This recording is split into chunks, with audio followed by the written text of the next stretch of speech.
பிரியமானவர்களே, இயேசு கிறிஸ்துவின் நாமத்தில் உங்களை எல்லாருக்கும் புத்தாண்டு நல்வாழ்த்துக்கள். ஒரு புது வருஷத்தில் ஆண்டவர் கொண்டு வந்திருக்கிறார். உங்களுடைய குடும்பத்தை எல்லாம் பாதுகாத்து கொண்டு வந்திருக்கிறார்ல.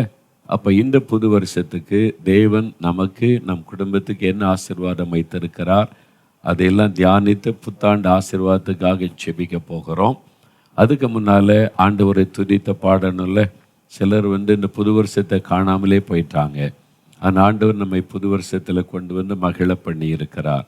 அதனால கர்த்தரை நம்ம துதிக்கணும். முதலாவது ஒரு துதி பாடலை பாட போகிறோம். நாம் இயேசுடிக்கிற ஊழிய குடும்பத்தின் இளம் பிள்ளைகள் அந்த பாட்டை நடத்துவாங்க. அவங்களோட சேர்ந்து எல்லாரும் பாட வேண்டும்.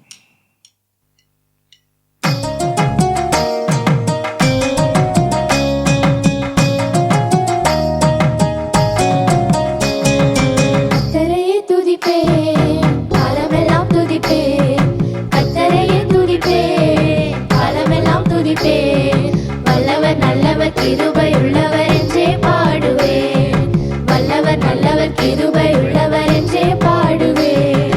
கர்த்தரையே துதிப்பேன், காலமெல்லாம் துதிப்பேன். கர்த்தரையே துதிப்பேன், காலமெல்லாம் துதிப்பேன். வல்லவர் நல்லவர் கிருபை உள்ளவர் என்றே பாடுவேன், வல்லவர் நல்லவர் கிருபை உள்ளவர் என்றே பாடுவேன். நெருக்கத்திலே கர்த்தரை நோக்கி கதறி கூப்பிட்டேன், நெருங்கி வந்து குரலை கேட்டு விடுதலை கொடுத்தார். கர்த்தரையே துதிப்பேன், காலமெல்லாம் துதிப்பேன். கர்த்தரையே துதிப்பேன், காலமெல்லாம் துதிப்பேன். வல்லவர் நல்லவர் கிருபை உள்ளவர் என்றே பாடுவேன், வல்லவர் நல்லவர் கிருபை உள்ளவர் என்றே பாடுவேன். கர்த்தரெனது பக்கம் இருக்க எனக்கு பயமில்லை, கர்த்தரெனது பக்கம் இருக்க எதற்கும் பயமில்லை. கடுகளவு பாவம் என்னை அணுக முடியாது, கடுகளவு பாவம் என்னை அணுக முடியாது. கர்த்தரையே துதிப்பேன், காலமெல்லாம் துதிப்பேன். கர்த்தரையே துதிப்பேன், காலமெல்லாம் துதிப்பேன். நல்லவர் நல்லவர் கிருபை உள்ளவர் என்றே பாடுவேன், நல்லவர் நல்லவர் கிருபை உள்ளவர் என்றே பாடுவேன். ஆண்டவருக்கு நன்றி சொன்னோம்ல. இப்போ புது வருஷத்துக்கு தேவன் ஒரு வாக்கு கொடுத்திருக்கிறார். நான் உன்னிடத்தில் வந்து உன்னை ஆசீர்வதிப்பேன், உங்கள் வீட்டுக்குள்ளே வந்து நான் ஆசீர்வதிப்பேன். நீ இருக்கிற இடத்துல உங்கள் வீடு அது பெரிய வீடாக இருக்கலாம், சின்ன குடிசை வீடாக இருக்கலாம், வாடகை வீடாக இருக்கலாம். உங்கள் வீட்டுக்குள்ளே நீ இருக்கிற இடத்துல நான் வந்து உன்னை ஆசீர்வதிப்பேன்னு வாக்கு கொடுத்திருக்கிறார். அதை குறித்த ஒரு பாடல். இயேசு ஆசீர்வாதத்தை என்ன ஆசீர்வாதம் தருவார் எல்லாரும் சேர்ந்து அந்த வாக்குத்தத்த பாடலை எல்லாம் சேர்ந்து பாடணும். குட்டி பிள்ளைகள் கூட வீட்டில் இருக்கிற எல்லாரும் இந்த பாடலை கற்றுக்கொண்டு தினம் குடும்ப ஜெபத்தில் இந்த பாடலை பாடி துதித்து ஜெபிங்க. இந்த ஆசீர்வாதம் உங்களுக்கு உண்டாவதை காண்பீங்க.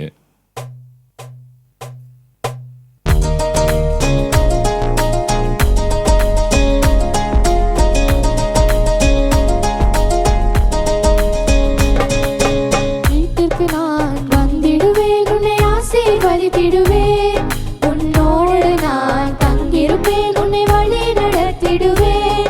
உன் வீட்டுக்கு நான் வந்திடுவேன், உன்னை ஆசீர்வதித்திடுவேன். உன்னோடு நான் தங்கிருப்பேன்.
காத்திடுவேன், காரியம் வாய்த்திட செய்திடுவேன், குறைவில்லா வாழ்வு தந்திடுவேன், வருகையில் மகிழ்வுடன் சேர்த்திடுவேன், குறைவில்லா வாழ்வு தந்திடுவேன், வருகையில் மகிழ்வுடன் சேர்த்திடுவேன். உனக்காக தானே நான் சிலுவைக்கு அர்ப்பணித்தேன், உன்னோடு இருக்கத்தானே நான் உயிரோடு எழுந்திட்டேன். உனக்காகத்தானே நான் சிலுவைக்கு அர்ப்பணித்தேன், உன்னோடு இருக்கத்தானே நான் உயிரோடு எழுந்திட்டேன். கலங்காதே என் மகனே, நீ கலங்காதே என் மகளே, கலங்காதே என் மகனே, நீ கலங்காதே என் மகனே, கலங்காதே என் மகனே, நீ கலங்காதே என் மகளே, கலங்காதே என் மகனே, நீ கலங்காதே என் மகளே. ஆண்டவர் சொல்றாரு பாருங்க, நான் உன் வீட்டுக்கு வந்து உன்னை ஆசீர்வதிப்பேன், நீ கலங்காதே. அப்ப இந்த வருஷத்துக்கு தேவன் தந்திருக்கிற வாக்கு தத்துவம், நான் உன்னிடத்தில் வந்து உன்னை ஆசீர்வதிப்பேன். எந்த இடத்துலேருந்து கூப்பிடுறீங்களோ அவர் அந்த இடத்துல பிரசன்னமாகி உங்களை ஆசீர்வதிப்பேன் அப்படின்னு வாக்கு கொடுத்திருக்கிறார். பாருங்க, வேத புஸ்தகத்தில் யாத்திராகமும் 20ஆம் அதிகாரம் 24வது வசனம். ஆண்டவர் வாக்கு தத்தமாய் சொன்னது, உன்னிடத்தில் வந்து உன்னை நான் ஆசீர்வதிப்பேன். ஆண்டவர் உங்களுக்கு தான் அந்த வாக்கு கொடுத்திருக்கிறார். இயேசு இந்த உலகத்தில் உலாவின நாட்களில் சிலர் இயேசுவை தேடி வந்து ஆசீர்வாதத்தை பெற்றுக்கொண்டாங்க. சிலரை தேடி இயேசு போனார், சிலருடைய வீட்டுக்கு போனார், அவங்க இருக்கிற இடத்திற்கு போனார், அவங்க இருக்கிற இடத்துல போய் அவர்களை ஆசீர்வதித்தார் என்பதாக நாம் பார்க்கிறோம். அதே விதமாகத்தான் ஆண்டவர் இந்த வருஷத்தில் உங்கள் வீட்டுக்குள்ளே வந்து உங்களை ஆசீர்வதிப்பேன்னு சொல்லுகிறார். என்ன ஆசீர்வாதம் தருவார்? இன்றைக்கு ஒரு ஆசீர்வாதத்தை பார்க்க போகிறோம். லூக்கா எழுதின சுவிசேஷம் 19 அதிகாரத்தில் இயேசு எரிகோ என்ற பட்டணத்தின் வழியாய் நடந்து போகிறார். அந்த பட்டணத்தில் சகேயு என்ற ஒரு மனிதன் இருந்தான். அவனுக்கு மனைவி பிள்ளைகள்லாம் இருந்திருக்க வேண்டும். அவன் வந்து ஆயக்காரருக்கு தலைவன், நல்ல ஒரு பதவி அவனுக்கு இருந்தது, வேலை, சீஃப் டேக்ஸ் கலெக்டர், அப்படின்னா ஒரு இன்கம் டேக்ஸ் ஆஃபீஸராக இருந்தான். வரி வசூல் பண்ணி ரோமர் அரசாங்கத்துக்கு சமர்ப்பிக்கிற ஒரு பெரிய அரசாங்க வேலையில் இருந்த பெரிய செல்வந்தன். அந்த ஊர்லேயே பெரிய பணக்காரன் வேறு. அந்த மாதிரி சம்பரமமாய் வாழ்ந்து கொண்டிருந்தவன். ஒரு பணம் இருந்துச்சு, உயர்ந்த பதவி இருந்துச்சு, சமாதானம் இல்லை. ஏன்னா அவனுடைய வேலை அப்படிப்பட்டது. மக்கள்கிட்டத்தில் நிறைய கட்டாயப்படுத்தி வரி வசூல் பண்ணி பணக்காரன் ஆயிட்டான். அன்றைக்கி அரசாங்கம் சொன்னது, இவ்வளோ வரி வசூலுக்கு எங்களுக்கு கொடுத்துரு, மீதி உன் திறமை. அதனால் அரசாங்கத்துக்கு பாதி கொடுத்துட்டு மீதி பாதியெல்லாம் இவருக்குன்ற மாதிரி. அப்போ நிறைய பணம் சம்பாதித்து பணக்காரன் ஆகிட்டான்.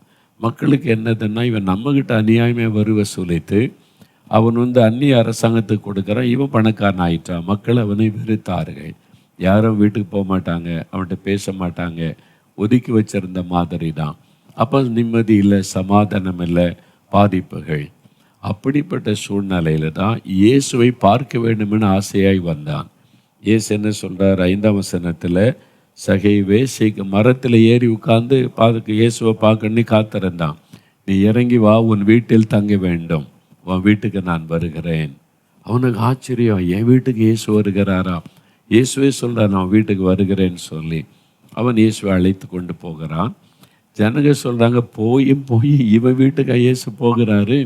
எங்கள் ஊர்லேயே அயோக்கியம் அவன்தான், திருட்டுத்தனம் பண்ணி சம்பாதிக்கிறவன், ஊழல் பண்ணுகிறவன், மக்களை ஏமாற்றி வரி செலுத்த பணக்காரன் ஆயிட்டான். இவன் வீட்டுக்கு ஆண்டவர் போகிறார் என்பதாக அந்த அளவுக்கு ஊராரால் புறக்கணிக்கப்பட்ட ஒரு மனிதன், அநியாய சம்பாத்தியம் பண்ணின மனிதன். அதனால் நிம்மதியில் சமாதானம் இல்லை. அப்போது அந்த மனிதன் உடனே சொல்கிறான், என் ஆஸ்திகளில் பாதியை நான் ஏழைகளுக்கு கொடுக்குறேன். யார்கிட்டையாவது அநியாயமாக நான் வரி வசூல் பண்ணியிருந்தா நாளை தனியாக திரும்ப கொடுத்துட்றேன் அப்படின்னு சொல்லி அவனை பாவத்தை அறிக்கையிடுகிறான், ஆண்டவுடைய விருப்பத்துக்கு ஒப்பு கொடுக்கிறான். அப்போ இயேசு சொல்கிறார் 9ஆம் வசனத்தில், இன்றைக்கு இந்த வீட்டிற்கு ரட்சிப்பு வந்தது. இது ஆண்டவர் கொடுக்கிற முதல் ஆசீர்வாதம். இயேசு ஒரு வீட்டுக்குள்ளே வந்தால், ஒரு மனுஷனுடைய வாழ்க்கையில் வந்தால் என்ன ஆசீர்வாதம் தருவார்? முதலாவது அவர் கொடுக்கிற ஆசீர்வாதம் பாவ மன்னிப்பாகிய ரட்சிப்பு. அப்போ சகையை மனம் திரும்பின உடனே வீட்டுக்கே ரட்சிப்பு வருகிறார். இந்த வீட்டில் இருக்கிற எல்லாருக்கும் ரட்சிப்பு. அவருடைய மனைவி, பிள்ளைகள், ஒருவேளை வயதான தாய் தகப்பன் இருந்திருந்தால் குடும்பமே ரட்சிக்கப்படுகிறாரு. இதுதான் ஆண்டவர் கொடுக்கிற மிகப்பெரிய மகிமையான ஆசீர்வாதம். வேறு யாருமே தர முடியாது. ஒரு வியாதி சுகம்னா கூட டாக்டர்கிட்ட போனால் சுகமாயிரும். ஒரு பிரச்சனை சால்வ் பண்ணணுன்னா சில வசதி உள்ளவன்கிட்ட போனால் சால்வ் ஆயிரும். பாவ மன்னிப்பு, பாவத்திலிருந்து விடுதலை, இந்த ரட்சிப்பின் ஆசீர்வாதம் இயேசுவை தவிர யாரும் தர முடியாது. அப்போ உங்கள் குடும்பம் ரட்சிக்கப்பட்டிருக்குதா? உங்கள் வீட்டுக்குள்ளே இந்த ரட்சிப்பு வந்திருக்குதா? நீங்கள் ரட்சிக்கப்பட்டு இருக்கிறீங்களா? நான் ரட்சிக்கப்பட்டிருக்கேன்னு உங்களால் சொல்ல முடியுமா? வசனத்தில் என்ன இருக்குது? அப்போஸ்தலர் 2 கடைசி வசனம், ரட்சிக்கப்படுகிறவளை கர்த்தர் அனுதினமும் சபையில சேர்த்து கொண்டு வந்தார். ரட்சிப்பு என்பது தான் தேவன் கொடுக்கிற மிகப்பெரிய ஒரு மகிமையான ஆசீர்வாதம். இந்த ஆசீர்வாதம் உங்கள் வீட்டில் இருக்கிற எல்லாருக்கும் இருக்கணும். அப்போ உங்களுடைய குடும்பமே ரட்சிக்கப்படணுன்றது ஆண்டவருடைய விருப்பம். நீங்கள் மட்டும் ரட்சிக்கப்பட்டிருந்தால் போதாது, அதுக்காக நீங்கள் ஜெபிக்கணும். நான் பாருங்கள், இந்து குடும்பத்திலிருந்து இயேசு என் மரணப்படுக்கையை மாற்றி என்னை குணமாக்கினார், உங்களுக்கு தெரியும். இப்போ நான் சர்ச்சுக்கு போக ஆரம்பித்தேன், பைபிள் வாசிக்க ஆரம்பித்தேன், ஜெபிக்க ஆரம்பித்தேன். நான் போகிற வணங்குகிற தெய்வங்கள் மாறிவிட்டது, போகிற கோயில் மாறிவிட்டது. ஏன்னா என் வாழ்க்கை மாறலை, என் சுபாவம் அப்படி தான் இருந்தது. 3 வருஷம் கழித்து தான் இயேசு என்னை ரட்சித்தார். என் பாவத்தை விட்டு மனம் திரும்பின போது ரட்சிப்பின் அனுபவத்தை நான் பெற்றேன். பாவ மன்னிப்பின் நிச்சயத்தை பெற்ற உடனே என் குடும்பம் ரட்சிக்கப்படணுமே அந்த பாரம் தான் வந்தது. என் பாட்டி என்னை இவ்வளோ பக்தியாக தெய்வ பக்தியில் வளர்த்தாங்க, அவங்க நரகத்தில் போயிடக்கூடாது, ரட்சிக்கப்படணும். எங்கள் அப்பா அம்மா என்னை எவ்வளவு தியாகத்தோடு வளர்த்தாங்க, அந்த ஆத்துமாக்கள் நரகத்தில் போயிடக்கூடாது, ரட்சிக்கப்படணும் அப்படின்னு நான் ஜெபித்தேன். குடும்பம் ரட்சிக்கப்படணும், வீட்டார் ரட்சிக்கப்படணும் அப்படின்னு கருத்தாக நான் ஜெபிக்க ஆரம்பித்தேன். ஜெபிக்க ஜெபிக்க ஜெபிக்க சில ஆண்டுகள் நான் ஜெபிக்க வேண்டியதாயிற்று. ஆண்டவர் கிரியை செய்த முதலாவது என்னுடைய தாயாரை தொட்டார். அவங்க வேத வாசிக்க ஆரம்பித்தாங்க, ஜெபிக்க ஆரம்பித்தாங்க, இயேசுவை ஏற்றுக்கொண்டாங்க, ரட்சிக்கப்பட்டாங்க. என் தகப்பனாரை ஆண்டவர் சந்தித்தார். அவங்க மனம் திரும்பி ரட்சிக்கப்பட்டு திறப்பின் வாசல் ஜெபத்தில் வந்து சாட்சியெல்லாம் சொன்னாங்க. பைபிளோடு வந்து இயேசு பாவத்தை மன்னிச்சுட்டார், ரட்சித்துட்டார்னு. என்னுடைய பாட்டி ரொம்ப பக்தியான வளர்த்தாங்க. அவங்க சொல்லுவாங்க, நான் இந்த பேய் பிசாசெல்லாம் கும்பிட மாட்டேன், நான் ஒரே கடவுளை தான் கும்பிடுவேன்னு சூரிய நமஸ்காரம் பண்ணுவாங்க. எங்கள் கிராமத்தில் இருக்கிற இந்த கோயிலை எதுவும் கும்பிட மாட்டாங்க எங்கள் பாட்டி. அப்போ நான் சொன்னேன், அந்த ஒரே கடவுள், அந்த சூரியனை கும்பிட்றீங்களா பாட்டி? அந்த சூரியனை சிருஷ்டித்த ஒரு நீதியின் சூரியன் இருக்கார் இயேசு, அவரை தான் நீங்கள் வணங்கணும், அவரால் உண்டாக்கப்பட்டது தான் சூரியன் என்பதாகலாம். பாருங்கள், நீ போ, நான் தான் உனக்கு கடவுளை பற்றி சொல்லி கொடுத்தேன்னு எனக்கு சொல்கிறியாம்பாங்க. ஆனால் ரொம்ப சின்சியராக ஜெபிச்சேன். ஏன்னா அவங்க என்னை பக்தியாக வளர்த்தவங்க. இயேசுவை ஏற்றுக்கொள்ளாமல் பரலோகத்துக்கு வர முடியாது, ரட்சிக்கப்படணும்னு ரொம்ப பாரத்தோடு ஜெபித்து கொண்டு வந்தேன். இயேசு அவங்களையும் தொட்டார், ரட்சிக்கப்பட்டாங்க, இயேசுவை ஏற்றுக்கொண்டாங்க. ஆண்டவரை துதித்து கொண்டே இருப்பாங்க. ஒரு மரணத்துக்கு பிறகு இயேசுவோட போகிற நிச்சயத்தோடு அவங்க மறிச்சாங்க. எனக்கு பெரிய சந்தோஷம் அதுதான். என் குடும்பம் ரட்சிக்கப்பட்டார். என்னுடைய பாட்டி, என்னுடைய தாயார், தகப்பனார் ரட்சிக்கப்பட்டு பரலோகத்துக்கு போயிருக்கிறாங்க. அதன் திட்டமாக சொல்ல முடியும். இதுதான் பெரிய பாக்கியம். உங்கள் வீட்டில் எல்லோரும் ரட்சிக்கப்பட்டிருக்காங்களா? உங்கள் தாய் தகப்பன், உங்களுடைய பிள்ளைகள் ரட்சிக்கப்பட்டிருக்காங்களா? இதுதான் பெரிய ஆசீர்வாதம். அதை தேடுங்க. ஆண்டவரே, எங்கள் வீட்டுக்குள்ளே வாங்க, எல்லாரையும் ரட்சிங்க, என் பிள்ளைகள் ரட்சிக்கப்படணும், அந்த அனுபவத்துக்குள்ளே வரணும். அப்படி இவ்வளவு பெரிதான ரட்சிப்பை குறித்து கவலை திறந்தால் தண்டனைக்கு எப்படி தப்பித்து கொள்வோம் என்று வேதம் சொல்லுகிறாரு. ரட்சிக்கப்படாதவங்க பரலோகத்துக்குள்ளே போகவே முடியாது. நீங்கள் கிறிஸ்தவங்களாக இருக்கலாம், பக்தியாக இருக்கலாம், காணிக்கை கொடுக்கலாம், இயேசுவை நேசிக்கணும், வீடெல்லாம் வசனமாக வச்சுருக்கலாம். ரட்சிப்பின் அனுபவம் இல்லாமல் பரலோகத்தில் போக முடியாது. ரட்சிக்கப்பட்டவங்க பேர் தான் ஜீவ புஸ்தகத்தில் எழுதப்படும். ஜீவ புஸ்தகத்தில் பேர் எழுதப்பட்டவங்கன்னா பரலோகத்துக்கு போக முடியும். அதனால தான் இந்த ரட்சிப்பை குறித்து கவலைட்டு இருக்கக்கூடாது. நான் ரட்சிக்கப்பட்டால் மட்டும் போதாது, குடும்பத்தில் எல்லாம் ரட்சிக்கப்படணும், அந்த வாஞ்சி இருக்கணும், தாகம் இருக்கணும், ஆத்திரம் இருக்கணும், அதுக்காக ஜெபிக்கணும். இந்த வருஷம் என் குடும்பத்தில் இருக்கிற எல்லாரும் ரட்சிக்கப்படணும், ரட்சிப்பின் வருஷம்னு சொல்லி நீங்கள் ஜெபிக்கணும். அப்போ இதுதான் ஆண்டவர் கொடுக்குற வாக்குத்தத்தை. நான் வந்து ஆசீர்வதிப்பேன்னா, சகையனுடைய வீட்டுக்குள்ளே இயேசு வந்தார், குடும்பமே ரட்சிக்கப்பட்டது, குடும்பத்துக்கே ரட்சிப்பை ஆண்டவர் கூறினார். இன்றைக்கு சின்சியர் ஆண்டவரே எங்கள் வீட்டுக்குள்ளே வாங்க, எல்லாரையும் ரட்சிங்க. என் கணவர், என்னுடைய மனைவி, என் பெற்றோர், என் பிள்ளைங்க, என் சகோதரன் எல்லாரும் இந்த ரட்சிப்பின் அனுபவத்தை பெறணும். எங்கள் குடும்பமே ரட்சிக்கப்பட்டு உம்மை துதிக்கணும். நீங்கள் ஜெபம் பண்ணுங்க. இந்த ஆசீர்வாதம் உங்கள் வீட்டுக்கு ஆண்டவர் தருவேன்னு வாக்கு கொடுத்திருக்கிறார். சின்சியராக ஜெபிக்கிறீங்களா? நீங்கள் ஜெபிச்சிங்கன்னா இந்த வருஷம் குடும்பமே ரட்சிக்கப்படும். முழங்கால் படியிடுங்க. அப்படியே கருத்தாக ஜெபிக்க போகிறோம். ரொம்ப முக்கியமான ஒரு ஆசீர்வாதம். ஆண்டவர் சொல்கிறார், நான் வந்து ஆசீர்வதிப்பேன். இப்போ ஆண்டவர் எங்கள் வீட்டுக்குள்ளே வாங்க, எல்லாரும் ரட்சிக்கப்படணும். நீங்கள் ரட்சிக்கப்படாமல் இருந்தீங்கன்னா, அந்த அனுபவம் இல்லைன்னா, இருதயத்தில் கை வைத்து இயேசுவே என் உள்ளத்தில் வாங்க, என் பாவத்தை மன்னிங்க, எனக்கு ரட்சிப்பின் அனுபவத்தை தாங்கன்னு கேளுங்க. ரட்சிப்பின் அனுபவத்தை எனக்கு தாங்க, என் பாவம் மன்னிக்கப்பட்ட நிச்சயத்தை எனக்கு தாங்க. ஆண்டவரே, இந்த அனுபவம் எனக்கு வேணும், நான் ரட்சிக்கப்பட்டிருக்கிறேன்னு சொல்லணும். இயேசுவின் ரத்தம் என்னை கழுவி விட்டது, என் பேர் ஜீவபுஸ்தகத்தில் எழுதப்பட்டிருக்குதுன்னு நான் சொல்லணும். இந்த அனுபவத்தை எனக்கு தாங்கன்னு கேளுங்க. என் கணவர் ரட்சிக்கப்படலையே, மனைவி ரட்சிக்கப்படலையே, பெற்றோர், என் சகோதரங்க ரட்சிக்கப்படலையே, பிள்ளைகள், ஆண்டவரே எல்லாரும் ரட்சிக்கப்பட்டு நாங்கள் பரலோகத்துக்கு வரணும். எல்லாருடைய பெயரும் ஜீவ புஸ்தகத்தில் எழுதப்படணும். எங்கள் வீட்டில் ஒருவர் கூட ரட்சிக்கப்படாமல் இருக்கக்கூடாது. எல்லாரும் ரட்சிக்கப்படணும். நீங்கள் வந்து ஆசீர்வதிப்பேன்னு சொன்னீங்க. எங்கள் வீட்டுக்குள்ளே வாங்க, எங்கள் வீட்டுக்குள்ளே வாங்க, எங்கள் குடும்பத்துக்குள்ளே வாங்க, எல்லாரையும் தொடுங்க, எல்லாரையும் ரட்சிங்க. அந்த ரட்சிப்பின் ஆசீர்வாதத்தை தாங்க, அந்த ரட்சிப்பின் அனுபவத்தை தாங்க. உங்களுடைய ரத்தத்தினால் எங்களை மீட்டு கொள்ளுங்க. ஆண்டவரே எங்களை ரட்சியும், என் குடும்பத்தை ரட்சியும். ஆண்டவரே, இங்கே தெருவில் இருக்கிற எல்லா குடும்பங்களும் ரட்சிக்கப்படணும். எல்லாருமே பரலோகத்துக்கு வரணுமே. ஆண்டவரே, எங்கள் சபையில் இந்த ரட்சிப்பின் அனுபவம் இல்லாதவங்க நிறைய பேர் இருக்கிறாங்க. பேர் கிறிஸ்தவங்களாக இருக்கிறாங்க, வெறும் சடங்காச்சார கிறிஸ்தவங்களாக இருக்கிறாங்க. அவங்களையும் தொடங்க, ரட்சிங்க. அவங்களும் ரட்சிக்கப்படணுன்ற உணர்வை கொடுங்க. ஆண்டவரே, ரட்சிக்கப்படணும், கிராமமே ரட்சிக்கப்படணும், எங்கள் ஊர் ரட்சிக்கப்படணும். எல்லாரும் நாங்கள் பரலோகத்தில் பார்க்கணும். ஆண்டவரே இயேசுவே, நீங்கள் தான் ரட்சகர். நீங்கள் வந்து தொடுங்க. ஒவ்வொரு வீட்டுக்குள்ளும் நீங்கள் பிரவேசிக்கணும். ஒவ்வொருவரையும் நீங்கள் தொடணும். ஒவ்வொருவருக்கும் இந்த ரட்சிப்பின் அனுபவத்தை நீங்கள் கொடுக்கணும். அதற்காக நாங்கள் ஜெபிக்கிறோம், குடும்பமாக ஜெபிக்கிறோம். எங்கள் தெருவில் இருக்கிற எல்லா குடும்பத்தாரும் ரட்சிக்கப்பட்டமை துதிக்கணும். எங்கள் கிராமத்தில் இருக்கிற எல்லா குடும்பங்களும் ரட்சிக்கப்படணும். அந்த ரட்சிப்பின் அனுபவம் வேணும். நீங்கள் சிலுவையில் ரத்தம் சிந்தி சம்பாதித்த அந்த ரட்சிப்பின் அனுபவத்தை கொடுங்க, தொடுங்காண்டுவரை.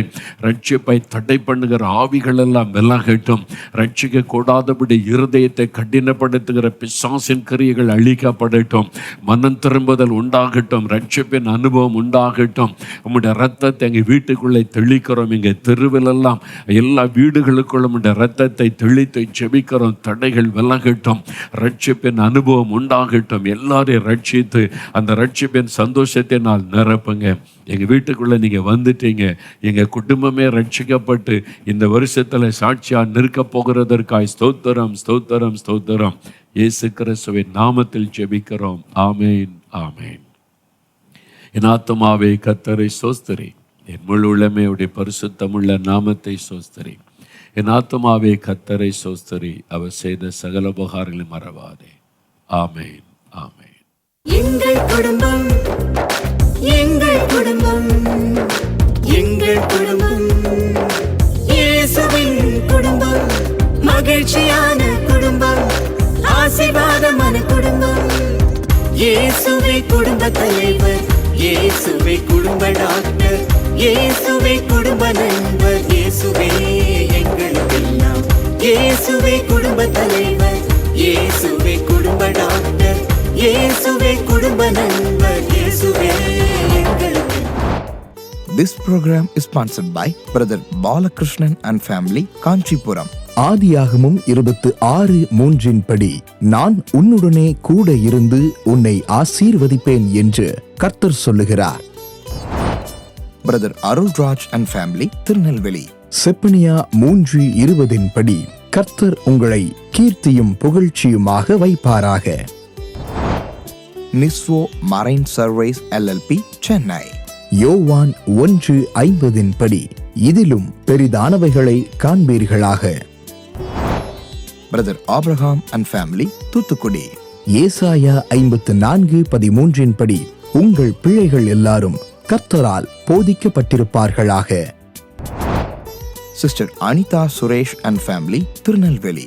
யாத்ராகமம் 20:24 படி, என் நாமத்தை பிரஸ்தாபப்படுத்தும் எந்த ஸ்தானத்திலும் உன்னிடத்தில் வந்து உன்னை ஆசீர்வதிப்பேன் என்று கர்த்தர் சொல்லுகிறார். JJ metal mart and family, Thiruvananthapuram. என்னாகமம் 6:24 படி, கர்த்தர் உங்களை ஆசீர்வதித்து காக்க கடவர்.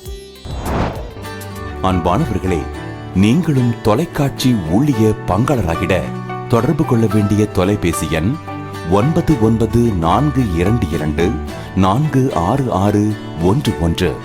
இமெயில் முகவரி partners@jesuslimbs.org.